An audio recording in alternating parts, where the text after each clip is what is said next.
All right. So sorry about the technical difficulties. It's always something, which is in line with the dream that I had. And I'm going to be sharing that dream later on. And I'm going to write it out and share it to you guys on social media.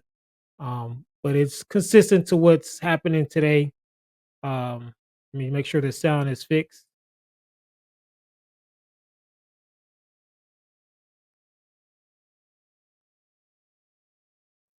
All right. So it looks like it's working. All right. So here we go. Let's kind of do a reboot here, go back a little bit. Um, so our study topic is we're going to get into black community, some lies about the black community that is not that is basically keeping people deceived, keeping us from walking according to the truth. This is our study topic for today.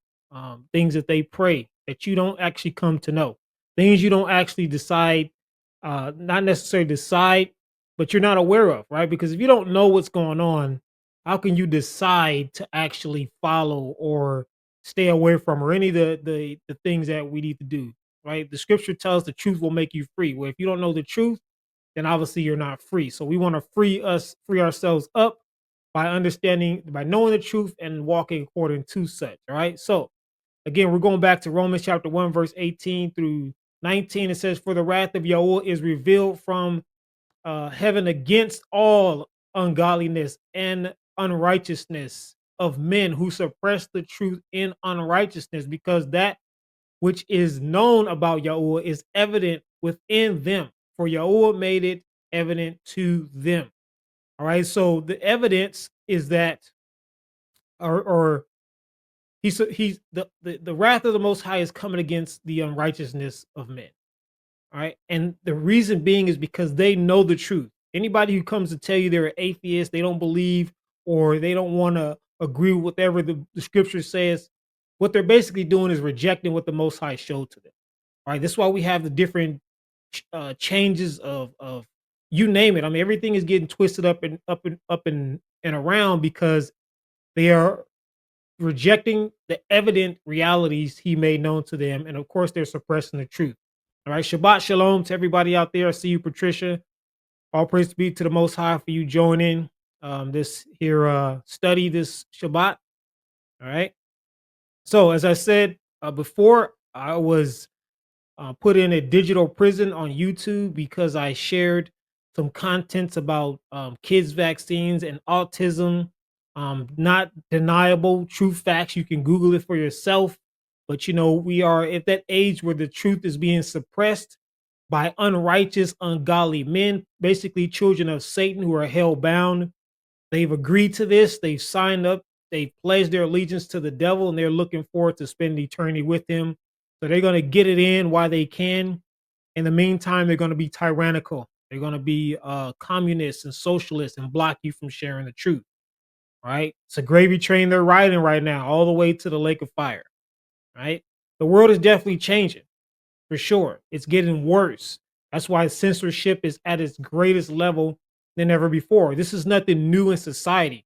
It's just happening more, and they've directed a lot of communication to social media, right? Whether it's Facebook, Instagram, Twitter, TikTok, it's all coming through social media, mainstream media. It's all coming through these apps on your phones.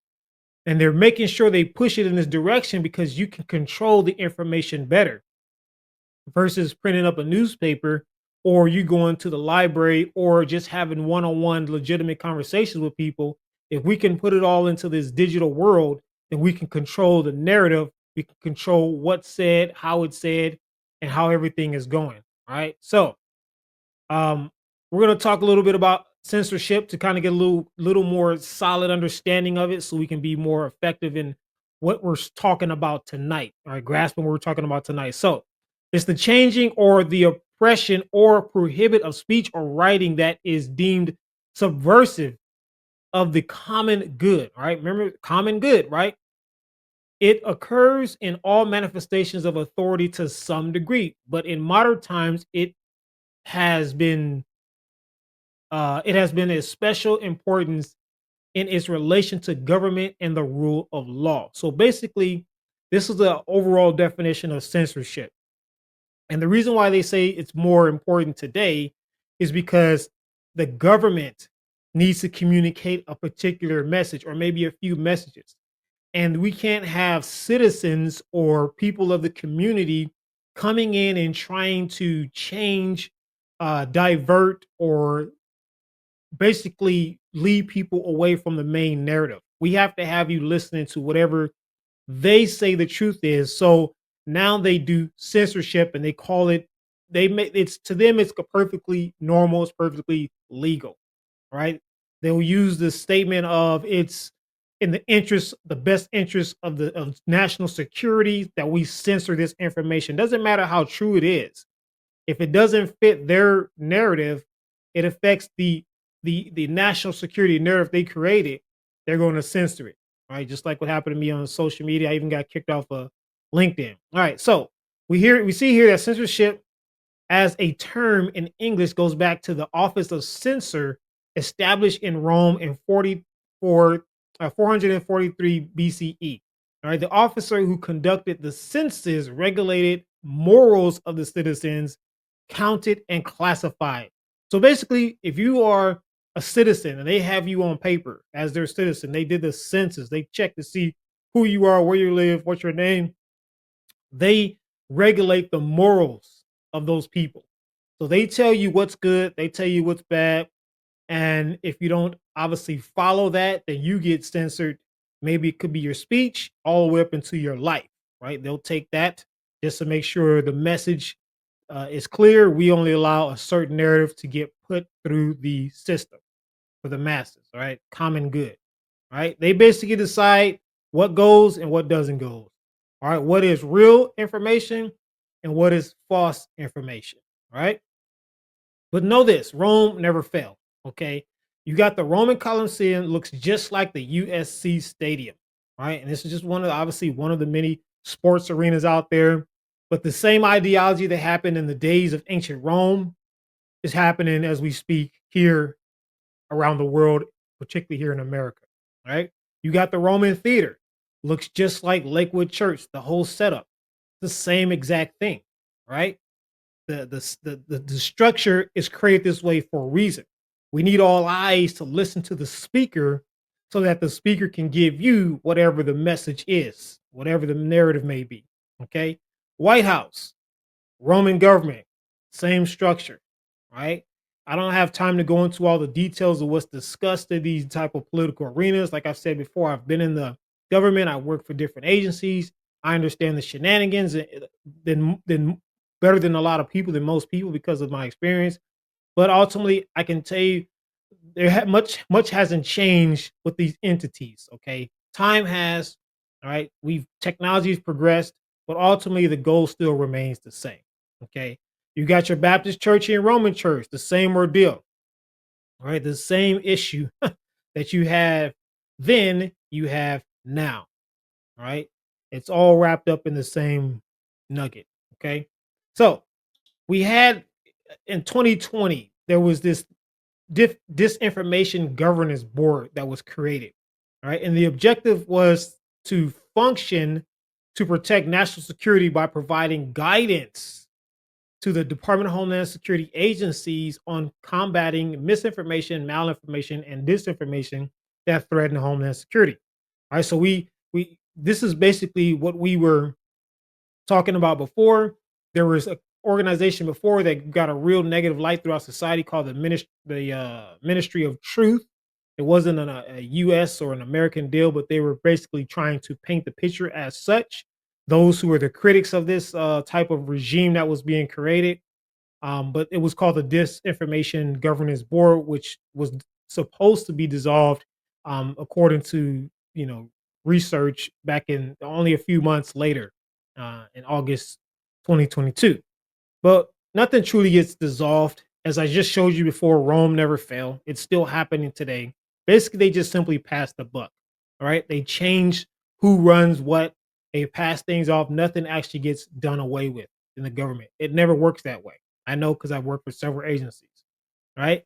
And you even have it right here where New York Post tells us that Facebook was spying on private messages, on the private messages and the data of American users, reporting to the FBI if they express anti-government or anti-authority sentiments or question the 2020 election, according to sources from within the DOJ. All right, so it's just telling you right here, they never. It's an ongoing thing, and this is before they even established the so-called disinformation governance board. All right, they had this set up already to sway the election in a certain way to get particular results. All right, this is not makeshift information. People have come forward to testify to these facts before the supposed powers out there. So again, it doesn't get dissolved. It continues on to just where it goes to, and who does it. Right. So censorship, no censorship is more critical than the Black community. Period. None. Right? And this is the community that receives the most censorship, period. And I'm going to show you this. I'm going to prove some facts to you about the community, so-called Black community in America and its counterparts around the world. Right? But know this, being Black is an illusion. Right? It is not real. It is something that was created.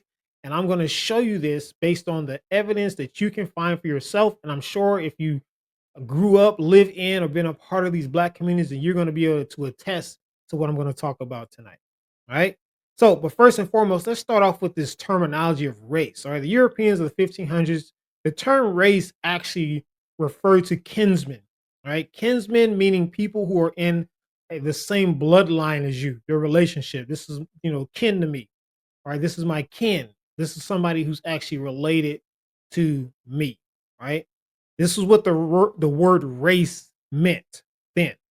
However, when the Age of Enlightenment took place between the 17th and the 18th centuries, the term took a greater shift towards what people say today, racism, okay, discrimination, creating different levels and classes of people, all right? You got Johann Friedrich Blumenbach, who divided human species into 5 races in 1779. The first one was the Caucasian or white race. Blumenbach was the first to use the term for Europeans, but the term would later be reinterpreted to also include Middle Easterns and South Asians. But you don't hear that today. A lot of people don't talk about it. They just basically say those Middle Easterns are by themselves, to themselves. It makes you wonder how people call themselves, the Ashkenazi folks over there in the East. All right, they call themselves Europeans. All right, you got the Mongolian or yellow race, including all East Asians. Then you got the Malayan or brown race, including Southeast Asians and Pacific Islanders. All right. And then you have the Ethiopian or black race, including all sub-Saharan Africans. And then you have the American or red, including all Native Americans. All right. So these are basically the 5 main categories, and you had to fall in one of, you weren't basically left out to some type of miscellaneous race. You had to be put in one of these categories, and it all came down to, ultimately, it was your complexion of your skin, but they also looked at the type of skull that you had, your body makeup. But the biggest deciding factor was your skin tone. That puts you in that category. All right, and then of course your location, but more so your skin tone. Okay. And race created different levels of classes of people. Right. So you see, and this is their content. I'm just pulling their stuff, and they talked about how they established things.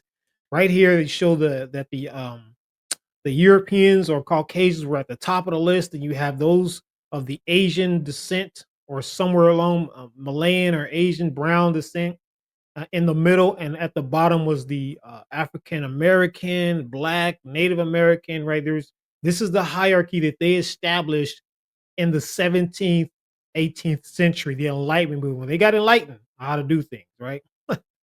So here's something I find quite interesting. This guy by the name of Carter G. Woodson is considered the father for Black History Month. He started with the one, like, basically recognizing Black history for a week.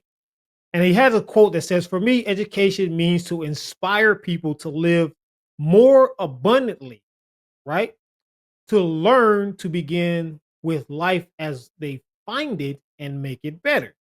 Right. So that's what he's saying education is, for you to be informed, for you to be for your mind to be developed. He said you need to start with where you find light, the place you are, and then make it better. All right. So basically, what he's saying is Black History Month was built on learning about where you are and not where you're truly from or who you truly are.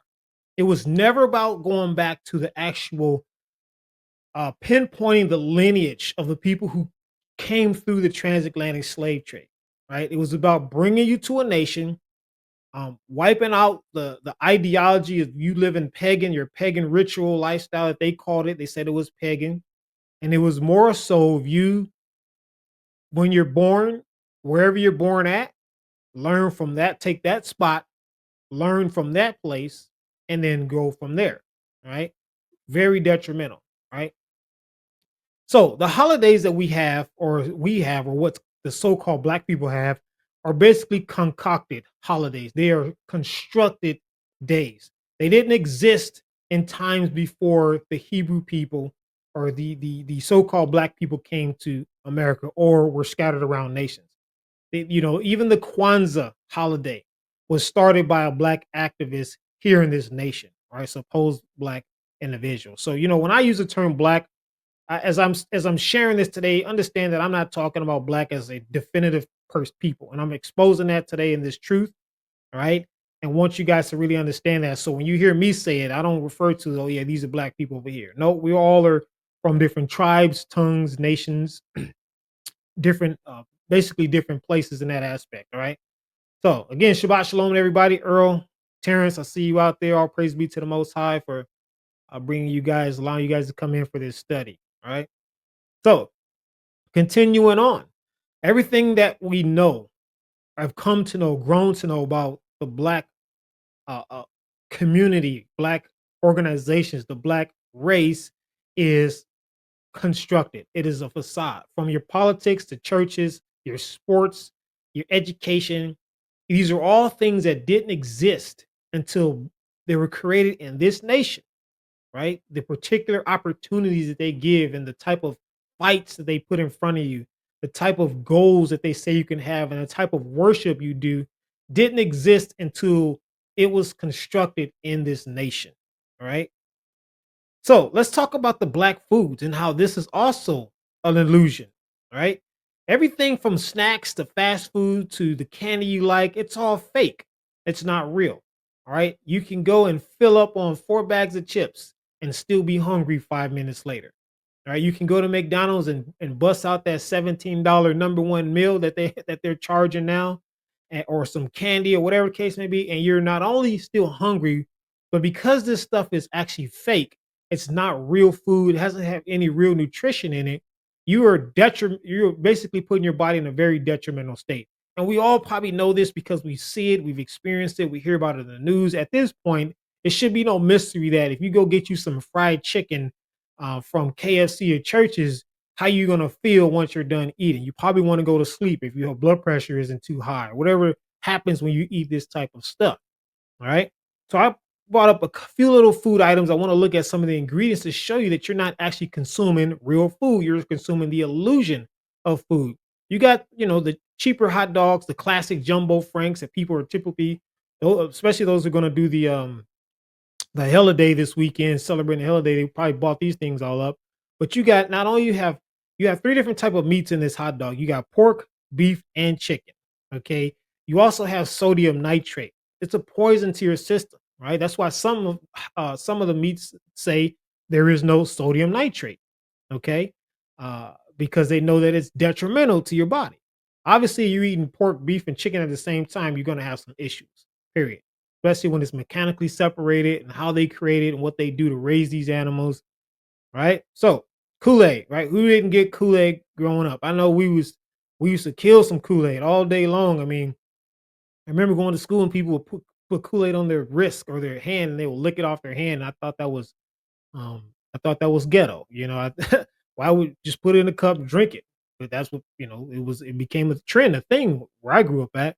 But you got Red 40 in here, right? Cause hyperactive syndromes. You got artificial flavors. I think it's so interesting that they always tell you there's artificial flavors in something, but they never actually tell you what that artificial thing is. What created that flavor that you think you're tasting fruit tropical punch, which I didn't even know that was even a flavor. But maybe you have cherry or you have watermelon. How do they create that? They never tell you. They just simply say artificial flavors. Right? You got artificial colors blue. You got BHA, preservative, horrible for your body. Right? So let's look over here at let's see what we got next. Ramen, right? Man, ramen is huge in the hood in the black community where low income families, low income families, period. But I know you definitely gonna find you some of this in a Walmart or a convenience store. And ramen noodles, instant meal, throw some water in there and you good to go, right? Not necessarily. You got canola oil, cottonseed oil, palm oil, all in one noodle package. Okay, you have what else we got in here? We got enriched wheat flour, which means wheat flour, niacin, reduced iron, right? I mean, just so many different things in here. Hydrolyzed corn, dehydrated vegetables, yeast extract. Oh, you also have vegetable oil in here too, palm oil. So they tell you you basically are consuming junk, an illusion of actual pasta. Doesn't It's not even real. It's fake, right? Toxins.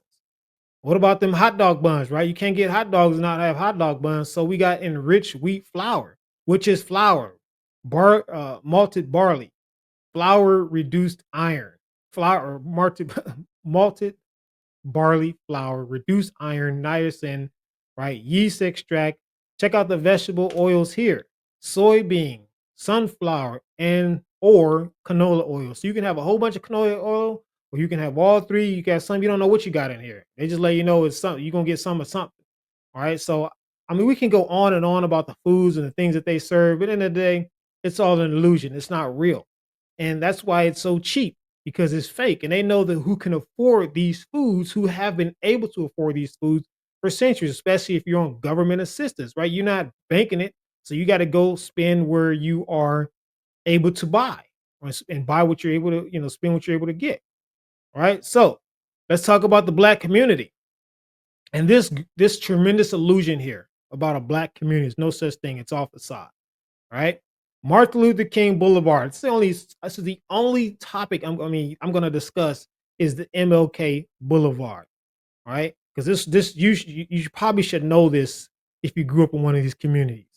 Right?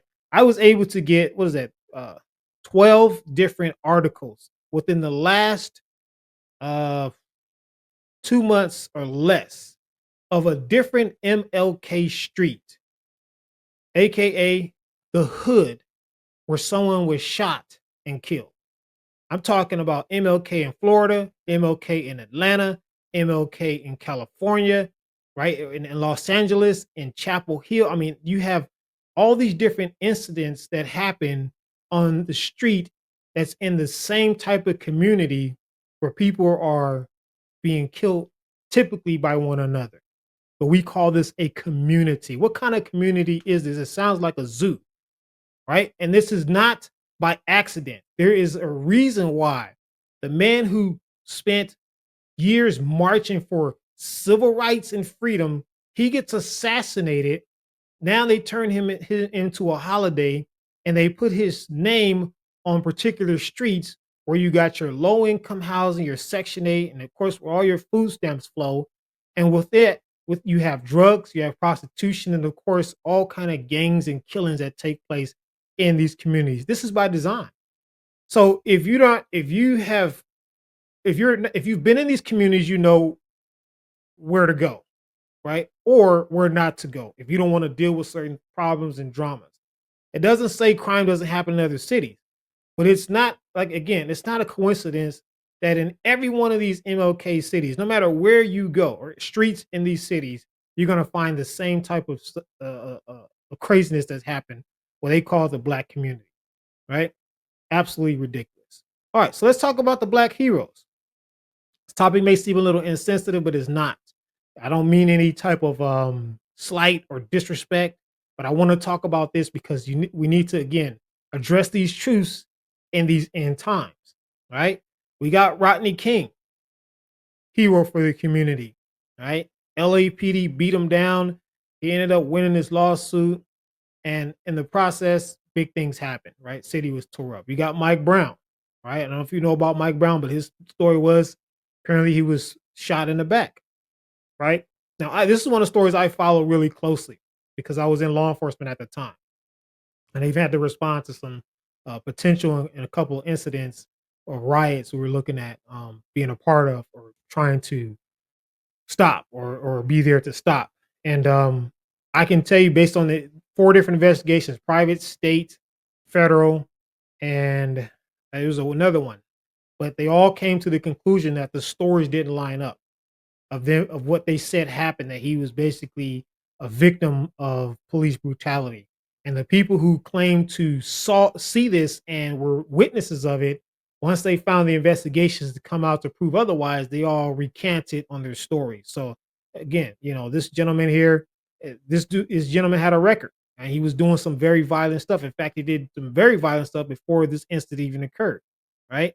And I'm gonna go back to Rodney King just a second, and this gentleman was the same way. All right, he was on parole, violating the law, and that was part of the incident or part of the issue with the incident. All right, and then we have the famous story we all know about this one. All right, this is the big one. The officer that put his knee on his neck, I can't breathe. He ends up getting a whole lot of time in prison for this, right? So I want to say first and foremost, I don't condone any type of police brutality, period. Right. And I don't believe that if these gentlemen were just living beautiful lives, this still would have never happened to them. I don't believe that for a moment because I've seen it myself. And I'm going to show you that here in a second, but I just want to stop and let you know that because again, people can take this in the wrong way. And I'm not here to try to make people feel good about the truth. I want to give it to you straight and you take it and do what you want with it. But I believe if we want to get spiritually fit, then we need to have the right type of truth to make it work. All right. So we know the hands up come from the Mike Brown deal. Hey, don't shoot. My hands are up. That's what the claim was. Come to find out by investigation that was not true. Right? And then we have the I can't breathe. We have the advocates who claim to be for the people out there making millions of dollars who step up and say that they're now victims too to the system and to the situations and they help perpetuate some agendas. Right? But let's talk about so before I even go any further, you may say, well, how are these people heroes? Well, let me show you why I say that. All right.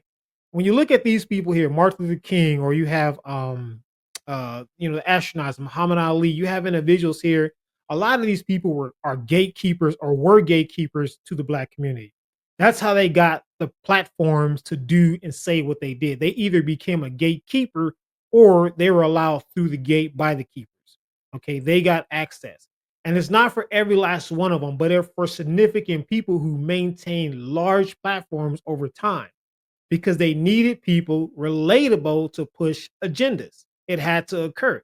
They just can't pick Joe up off the street. They got to get people that they can build, they can prop up, they can groom to put in front of you so they can look like what you need to pursue after or at least adhere to. Okay. So when I say heroes, this is what I mean. Rodney King riots. I remember this in April. I was in Los Angeles, born and raised there. 1992. It was completely chaos. Right. Everybody was upset because of what happened with Rodney King, and went through and ravaged their own city, their own stores, tore up their own cars, shooting at one another, just completely going sideways. Right. And then you get the Mike Brown incident, similar incident uh several years into the future, people are doing the same exact thing, tearing up their own community, right? I remember the only convenience store in Ferguson, they were talking about, you know, they ravaged it. They had a dealership, they tore up all these different things over what happened with the immediate response to what happened with Mike Brown, right? And of course, like, again, we all know about the George Floyd deal, right?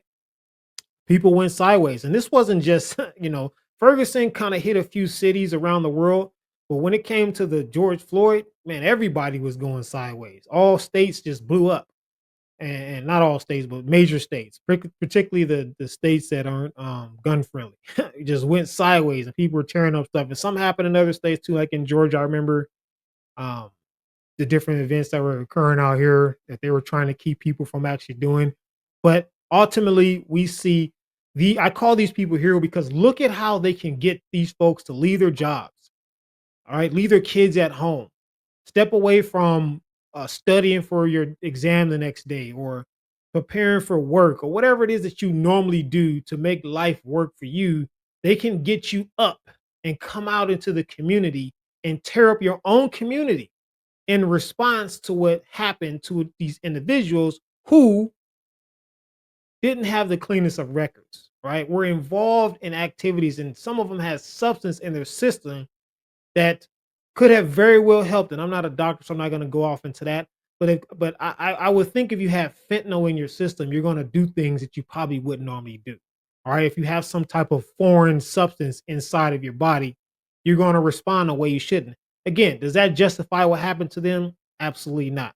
I'm not the judge. There's only one judge. However, you know, things we do can lead to other things happening. That's just the way it is. But we see right here what it leads to is people going sideways, and this hits the news, right? This types of stuff actually gets all over the news.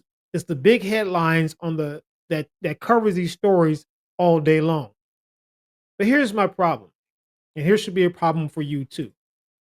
We have unqualified black heroes out there, right? When I again the context, black heroes regarding these gentlemen in comparison.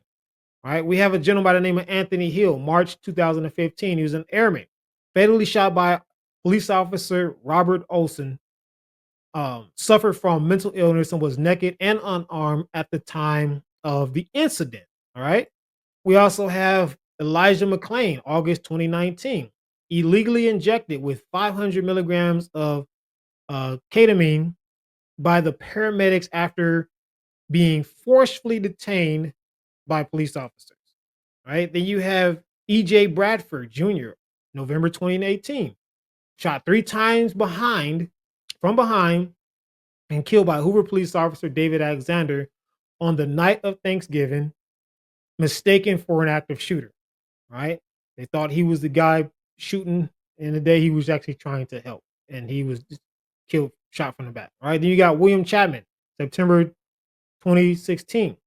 All right. Shot and killed at Walmart in the parking lot by Portsmouth police officer Stephen D. Rakin. Rakin had been responding to a report of suspected shoplifting and engaged in a physical altercation with Chapman, who instigated the altercation while trying to arrest him.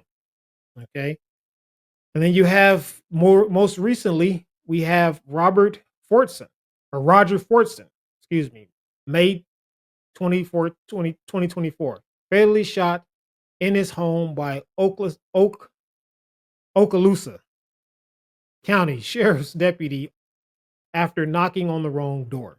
All right. So basically, they came to the wrong door and they killed the gentleman. Right. They thought they got a report, showed up, said someone was screaming and hollering based on some witness, and that wasn't, according to the witnesses, that wasn't the case. But anyway, from what they're saying, he definitely came. The officer came to the wrong door. So my question is, where is the community outrage? Why aren't people flipping over cars, burning down stores, going sideways, right? Tearing up their own neighborhood, screaming, yelling, protesting, putting up signs, doing t-shirts, all the stuff that they normally do. Now, I don't advocate again for violence, but I find it quite interesting that these gentlemen who were veterans, who were currently serving, or who were, given illegally given medication, died, and there's no flipping upside down of the city in response to it. But when the gentlemen who were known by the law, documented proof that these individuals were involved in activities that were not becoming of a citizen, when they lose their life, all hell breaks loose. Don't you find that quite interesting? But we call it the black community. Don't really sound like a community at all. It sounds fake. It sounds like an illusion. Exactly what it is. All right. It is not real. What happens to so-called black people is real. It's the why that's an illusion. Right. It is the why that is an illusion, not what happens. You need to understand that, because they have to paint a narrative, a picture about a particular people for a reason. I'm gonna explain to you why. Right? Buckle your seatbelts. Here we go. The truth is that the orchestrators of race must maintain the subhuman narrative. That's why. Right? They have to make sure they keep the ideology going that you are below a human who can function according to society, right? That you are a normal person. They have to, because it helps perpetuate an end time agenda that we'll talk about here in a second. But this is what we see taking place, and it's still going on, contrary to what people say, right? This is from the Canadian Museum for Human Rights, right? And they're nobody, and this is their content that they put up in their museum, all right? And it says that many Europeans saw enslaved people merely as property to be bought and sold. This cattle slavery was a dehumanizing and violent system of abuse and subjugation. Importantly, Europeans view slaves in racist terms. All right, I put an arrow right there. I want you to catch that racist terms. Indigenous and African people were less than human, were seen as less than human. And it says this white supremacy justice of the justify the violence of slavery for hundreds of years. All right. The slave trade inflicted imaginable suffering on millions of people. It also created racist stereotypes and biases that live in Canadian society even now, almost 200 years after the abolishment of slavery. If they really wanted to address the topic of so-called racism, they would stop using this fake terminology.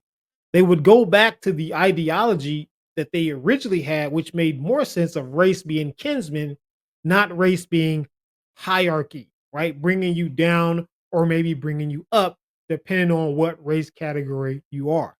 See, this is all they're trying to basically look like they're bringing light on the atrocities that happen to people, but they're not actually doing that. They're perpetuating the same stupid agenda that makes people think they're addressing the issue, but they're not. They're not. They're basically addressing the shenanigans to keep you thinking it's all about racism when it's not. All right. So let's move on and help solidify this. Truth be told, they never meant for blacks to lead. That's one thing you have to grasp. When the transatlantic slave trade came here, they had no plans for you to actually step in leadership roles, and the people who brought you here would now be they would be subjected to you. You would lead them, right? Even though you may see this, whether it be in a corporation, in an agency, a college, sports, entertainment. Ultimately, people who think they're leading are really not.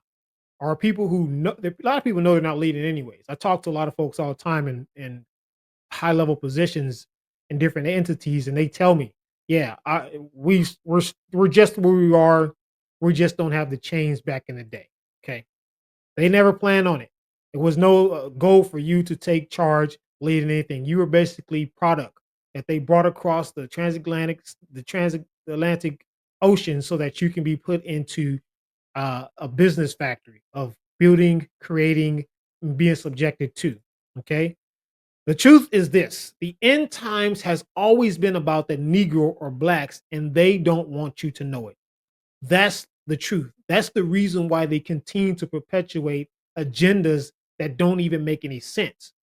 Why would there not be a community outrage of someone who is serving this country, whether it be in any form, and they get unjustly killed? Where is the community cry for justice as a whole, all across the nation, like it is for those who are not actually living according to the law? Right? Because it's truly about you. So they have to keep you in this subhuman ideology, fighting for quote unquote equal opportunity. So you don't realize who you are and what's promised to you. Right? Scripture tells us, for behold, in those days and at that time, when I bring back the captives of Yehuda and Jerusalem, I will also gather all the nations and bring them down to the valley of Jehoshaphat, and I will enter into judgment with them there on an account of my people, my inheritance, Yasharel, and they whom they have scattered among the nations, they have also divided up my land. They have cast lots for my people and given a boy as a payment for a harlot and sold a girl for wine that they may drink. All right. Job chapter 3, verse 1 through 3. All right. We know no one's denying the diaspora of the Negro, of the blacks. We also know that there is no people on the planet that's ever went through a diaspora as such. Other nations, I don't, regardless of what they are, European, Asian, they've migrated on their own will. Were there slaves of different cultures? Absolutely. Of course there were. But there was a distinct difference about the transatlantic slave trade than it was for any other slave, any other people that were in slavery, and of course the diaspora, the scattering or the spreading of other people happened completely different for these people, right? And I've talked many times about this truth of who the Hebrew people are. A lot of people are coming to that knowledge truth, so we're not gonna spend too much time on that, all right? So till now, the descendants of slaves have not been told exactly where they are from, and as a people haven't been taken back to their land. All right. They haven't been taken back. They're still in places that they were not born at, called to be. They're not descendants from. Okay. Why is that? You want to know why? Well, you were still in bondage. Period. You're still a slave to the system. All right. A scripture I just read, Joel chapter 3, verse 1 through 3, says that he will bring you back from being scattered among all nations. So we know this isn't the case. We're still scattered. So, and being scattered, we're still technically in bonds. Okay. Don't believe the Emancipation and Proclamation illusion. Right. This was all set up to create the ideology of freedom. So the people who are supposed to be free can still keep chasing the people who enslaved them, following, lapping after, wanting to be a part of their organization and regime, wanting to get the sign off to be a gatekeeper. All this is created. All right. This is all that was designed to do. All right. There's an illusion of freedom that exists, and they put it in front of your face every day, whether it's pro sports, business owners, musicians, actors. It's all about creating an ideology that you can be free one day too. If you work hard, you put your best foot forward, and one day you can reach a level like these gentlemen. You can be successful like these men. But you know, the truth of the matter is, these individuals are more enslaved than you are because they are bound by a system that keeps them from actually saying and living according to what is true about these who may possibly descend from the house of Yasharel. All right. And I'm sure you've seen it before. Individuals come out and saying they are true Hebrews, and then they get their Apple Pay blocked. They got to write letters to the people who's supposed to be the true folks so they can keep producing music. All this stuff happens, again, to create the illusion that you are free. And it gets shut down when people are not playing, they're not dancing to the right tune. So, Shabbat Shalom again, to all you out there. Christine, I see you out there. Praise the Most High for you coming in this study. All right. So, continuing on. If you were free, why do you still vote for freedoms? Does that make any sense at all? All right. Why would you argue to vote? Why would you vote, or why would you fight to keep your right to vote if you're truly free? You're not free. They just paint that illusion again to make you chase something that really don't even belong to you, that never was supposed to be yours, because they don't want you to know who you truly are. So sign up and vote, and maintain your freedoms. The reality is Babylon is sinking, and it's sinking a lot faster now than ever before in the history of time. It's going down. Okay. And I don't want to, I really want you to understand the truth about this, because many people think that there's hope. They think they think they can vote and pray for hope. Nope. If you can vote and pray to stop what's coming, then the scriptures was always a lie. The Most High is just an illusion. However, we're seeing that he's proven himself to be true. Just the fact that this is happening. We'll talk about this a little more. All right. So on the back of the dollar bill, it says, "In God we trust." Right? We all know what God that is. That is the dollar. That is the currency. At one point, it was backed by gold. Now it's backed by people's love for a nation that cares nothing about them. Right? A lot of folks have been hoodwinked to blame Joe Biden, the president. They think he's responsible for just blowing money. But don't you have to understand that this is all part of the plan. This is part of the Most High's plan. Whenever the house of Yasharel came down, it always started with an inside job. It always started with someone bringing them You read the book of Maccabees, it'll tell you that they sought to make an agreement with the Gentiles, and they ended up bringing damnation on themselves. They became defeated. All right. And we also have a reality that's coming into play greater than before, and it's the BRICS. And the BRICS is an intergovernmental organization comprising of Brazil, Russia, India, China, South Africa, Iran, Egypt, Ethiopia, and the United Arab Emirates. Am I saying that correctly? Hopefully so. But yes, these individuals are coming together to have their own type of financial system that is completely absent of the dollar. All right. And these are not just Rudy Poo countries. These are major nations that have all kind of resources to help the trade typically in the world go round. Okay. And I talked about this further. Ultimately, this is going to feed into the one world order, the mark of the beast, and all that stuff. But basically, you need the nation. You this is an entity that's being established for some time now, but it's growing tremendously. Right. Truth, the empire must come down. Right. Babylon must come down. It has to. Right. It has to come down. Scripture says, then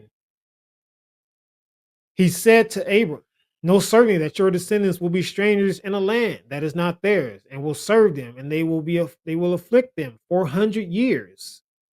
And also the nation whom they serve, I will judge afterward. They will come out with great possessions. Genesis chapter 15, verse 13 through 14. All right. So he's saying judgment has to hit the nation, and then the nation will finally release the descendants of Abraham, Isaac, and Jacob. Right? Judgment is falling on Babylon, just as in the days of Egypt, according to scripture. Right? According to what is written, Babylon is being bombarded with judgment. Okay. So looking back at the ancient Egypt, we know that they were oppressed. In Exodus chapter 3, verse 9, building this nation. Right? Joseph was there originally with another Pharaoh. After that Pharaoh went on, another one showed up and didn't have the same liking for the Hebrews. He didn't like that they were also growing at a extensive rate to the point where he believed he wasn't going to be able to control them. So they oppressed them more, and the scripture tells that the more they oppressed them, the more they expanded to a greater number of people. Right?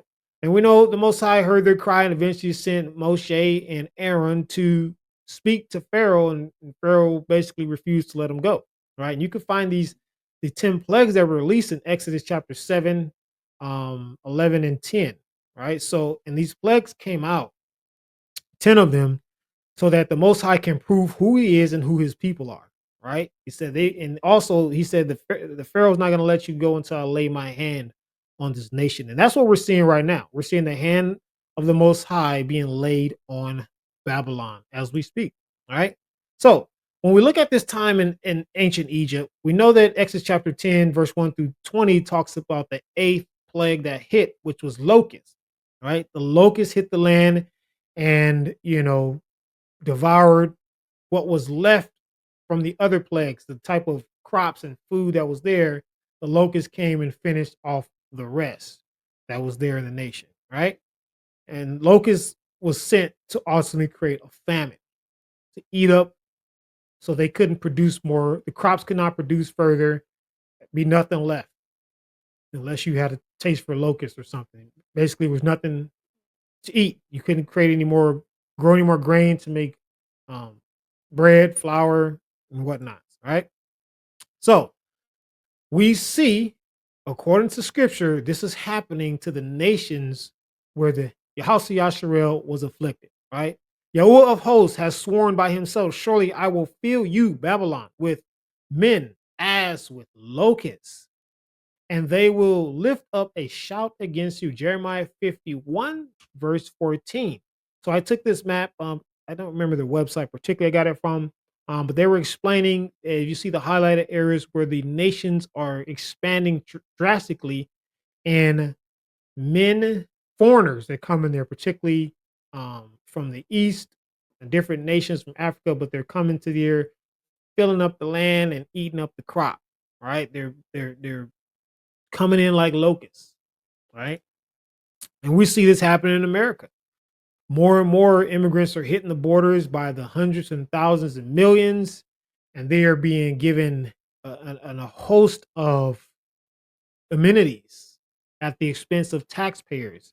And it's only a matter of time before enough you won't have enough as a taxpayer to take care of you and these families that are coming to this land. So these people are literally being locusts and they're eating up the crop that remains for the people who are already in this nation. Right. And you even have the complaints. I found this article here recently that the black parents tell Dr. Phil that they are angry with government for funding illegal immigrants as taxpayers struggle. All right, this is a big deal.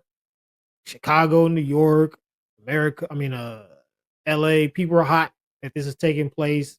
Of course, you got different states that are trying to keep this information or this type of stuff out of the media. But this is what's happening.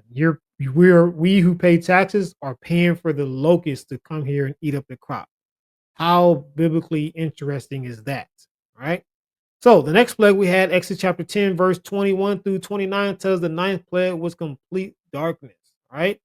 Darkness fell upon all of Egypt except for where the house of Yasharel stayed. They had light, as the scripture says. Isaiah chapter 60, verse 2, quite interestingly, says that for behold, darkness will cover the earth and the deep darkness, the people. All right.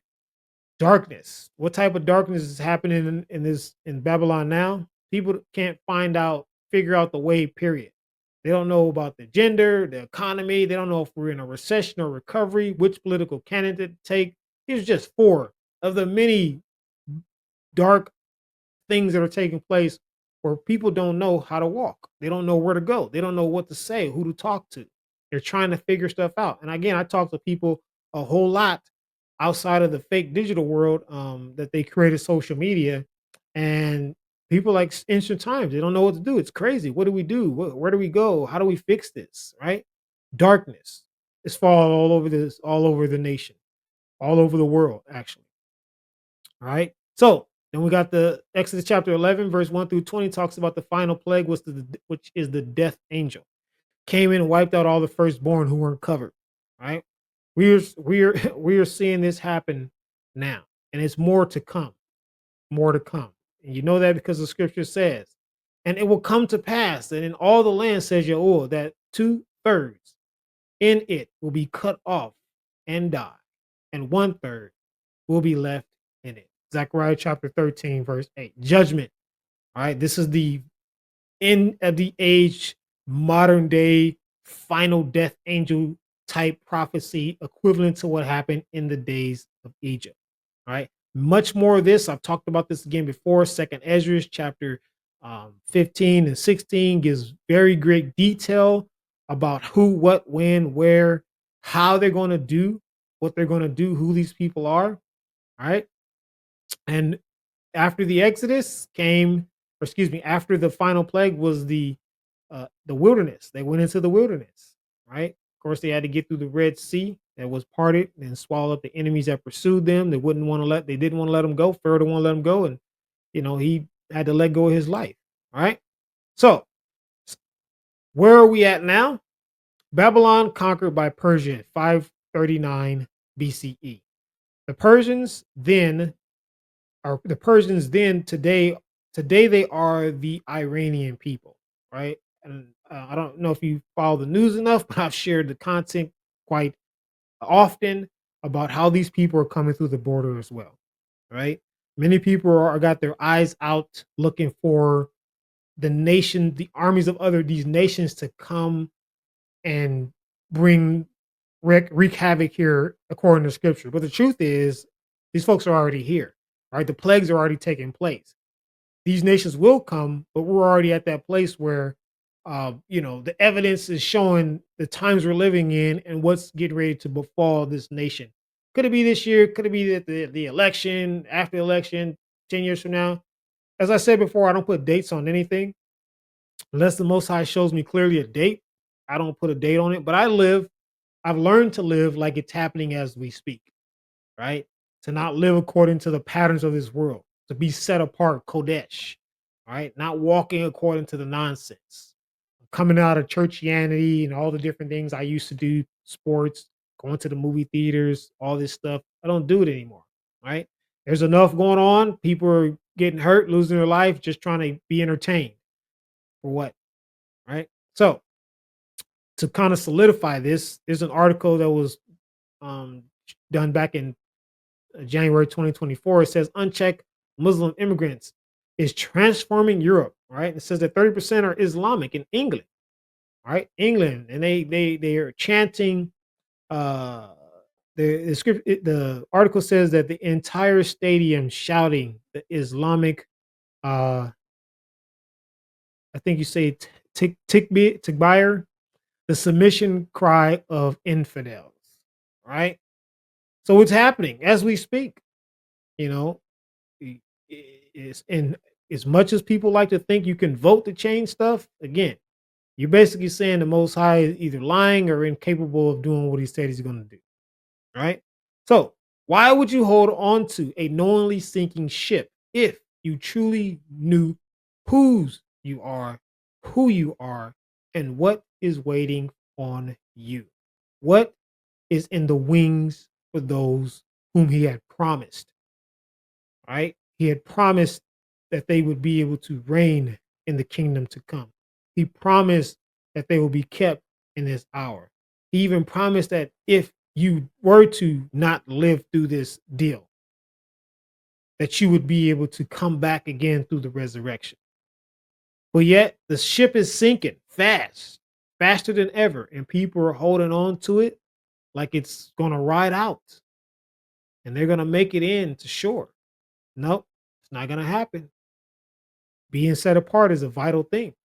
And they don't want you to be set apart. That's why they share all this ridiculous stuff about black, the supposed black history, right? You got Black Wall Street, Black Lives Matter, Black Hebrew Israelites, National Black Church Initiative, Black Entertainment Television, the Black Panther Party, the Black Greek letter organizations, the Coalition of Black Organizations, all constructed in this nation to keep you following the ideology of black people, black thinking, right? But you can't find what was people going to call you before the 1600s. What was your identity? So if you hold on to these black statements or thoughts or concepts, then you have to go with the whole story. You can't just, it's like getting in a plane. You can't just hop in and fly halfway and say, I want to get out. No, you got to go with all of it. So when they're out there protesting, saying Black Lives Matter, you got to support that. You don't necessarily have to show up, but you got to support it. And the reason why you support it is because, you feel some kind of way because that's what they raised you to think like. They ingrained it into society. So every time something happens with black, you say, oh, it's racist, it's injustice.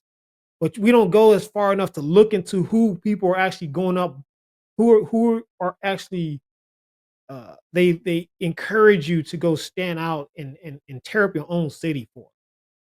Interviewing people and saying, how do you feel about what happened to so and so, rather than saying, why are you out here tearing up your city or the city that you're currently living in?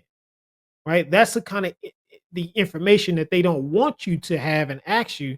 That's why they don't promote on all the big news channels religiously the individuals who are serving this country honorably, or not, or subjected to things that shouldn't happen to them because they're not involved in these type of activities. They don't perpetuate that.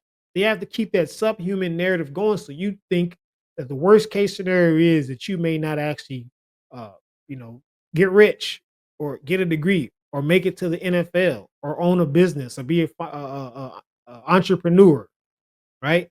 Tying yourself to what's actually coming to an end. It's all coming to an end. Look around. Be honest with yourself. This stuff isn't going on forever. It's coming to an end right before our eyes. But in the meantime, they want to have you arguing with people who don't have the same complexion that you have. That's the way they made it. They made it to look like, okay, this person don't like me because of their skin color. And it could be anything. It could be, maybe they bumped into you the wrong way. Or maybe they didn't speak to you at work today. So you think all of a sudden they don't like you because, it's all ingrained in the system for a reason. And it's ultimately to keep people deceived. You have to understand that the enemies of Yasharel are the Gentile nations, not every Gentile. Right? Scripture proves this. You had Rahab. She hid the spies of Yasharel in Joshua chapter 2. And she was not only an enemy to the Most High because she was living as a harlot, but she was an enemy technically because she was a Gentile. But if she was an enemy to the people in the context of which they developed today with this nonsense of racism or racist, then why would she hide these people in her house? And why would she send the people looking for them off in another direction? Right? These are questions that don't get talked about, don't get asked because it doesn't help the narrative, right? So the scripture says, and those who hate you, Yahweh, have lifted up their head. They have taken crafty counsel against your people and have consulted together against your sheltered ones. They have said, come, let us cut them off from being a nation, that the name of Yasharel may be remembered no more. For they have consulted together with one consent, and they formed a confederacy against you, Yahweh. The tents of Edom and the Ishmaelites, Moab and the Hagrites, Gabal, Ammon, and Amalek, Philistia, and the inhabitants of Tyre, Syria also has joined with them. They have helped the children of Lot. This is Psalms 83. All right, so we see here that the real attack is against the Most High. It's against him. But again, as I've said this before, they can't attack him, right? Because one, he is spirit, and two, he's all sovereign. He's all powerful. They can't, if they attack him, it's all a joke. So they have to come after his people. In all reality, it's not even about you. The truth is, it's about him. And the reason why the Most High identifies all throughout Scripture that Gentiles is your enemy is not so much that they are an enemy because they hate you. Yes, but they hate him. The big reason why he said they're enemies because they're enemy to the will that he has for his land. That's what it is. For the things that the righteous living, the keeping the commandments, the Torah, the statutes, the precepts, all these things they don't live according to. That's what makes him enemies first and foremost to him, then to you because you're the tangible threat to them. Okay. This is why the Messiah said, if the world hates you, know that it hated me before it hated you. Right. This is why it said that. It said that the world hates him first, not you. But that's not how they teach it. That's not how they ingrain it into your mindset. And these critical race theory and all these, you know, racism is a genetic hatred, all this, stupid stuff that I hear perpetuated throughout society. If they told you the truth that they really don't hate you, that they hate the person you serve, your perspective should be different. Your response should be entirely different, right? And this is all again to drown you in deception. So when the time comes to leave, you're caught in Babylon. You're caught in the wrath. You're caught in judgment rather than being set apart and protected. The death angels swinging by, taking out folks, and you're hit because you're out standing up for something that's ultimately an illusion, which is being black, a part of a black community that is not a community at all. Okay, there are nice things and sweet things and good things that happen in the community, but as a whole, it's still a place of bondage that's like a zoo. And I've talked to people. I live in Georgia, right? And I'm in Atlanta, downtown Atlanta all the time. And I talk to folks and they say, there's so many people work here that are black, but this is the most crab in the barrel place they've ever been. Always trying to hold each other down. That's by design. That is literally by design, by the enemy, first and foremost. The deceiver, the accuser of the brethren, to keep you following a false narrative, right? But the scripture tells us, warns us, lets us know that for I will take you from among the nations and gather you out of all the countries and bring you to your own land. Ezekiel 36, chapter 36, verse 24, right? The question is it you? Are you going to keep following the black narrative? the Negro narrative, the Black Hebrew Israelite, the Black Panthers, the Black Lives Matter, the Black this, the Black that was created before you arrived, your ancestors arrived here, created before you actually had your supposed freedoms, right? Are you going to continue following that? Or are you going to come out of these lies that at the end of the day are going to go down to the lake of fire with the deceiver who created them, right? That's what that should be our Kodesh mindset in this hour, in this season.